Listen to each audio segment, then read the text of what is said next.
6:42 in your Capitol Watch. Navy Admiral Frank Mitch Bradley.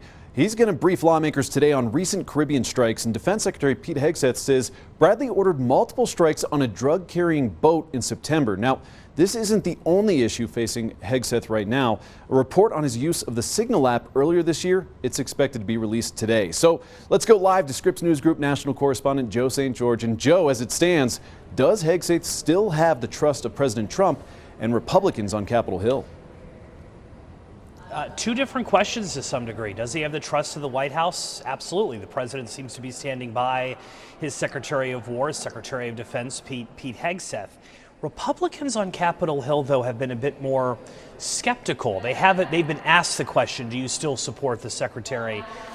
A number of Republican lawmakers have said they need to wait to see the facts of this particular case. This is a massive day for Secretary Hegseth on a variety of fronts. And given the military community in southern Colorado, there's a lot of people watching this. One is the boat story, right?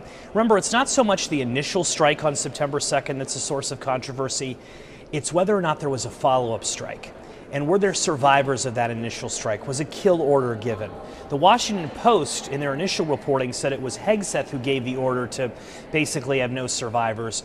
Did that violate international law? Is that a possible war crime? The White House and Secretary Hegseth says no, it wasn't the Secretary, it was Admiral Frank Mitch Bradley who gave those subsequent orders. Well, today, the Admiral in question will be on Capitol Hill providing a classified briefing behind the scenes, so it won't be public, to lawmakers who have a lot of questions here.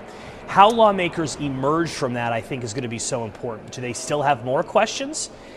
Were answers properly given? That could take heat off of the Secretary, or this could launch this investigation into another stratosphere. All eyes on this briefing by the Admiral, who has respect on both sides of the aisle. And meanwhile, we have the Secretary of Defense, Secretary Hegseth, facing the ramifications of the Signal Gate controversy. Remember earlier in the year in which he was communicating with Trump administration officials. At one point, a reporter was added to a Signal chat. That Inspector General report will be released in just a couple hours. The Secretary says it exonerates him. Others on Capitol Hill disagree. So a massive day for the Secretary of Defense. We'll see where these stories take us by the end of today.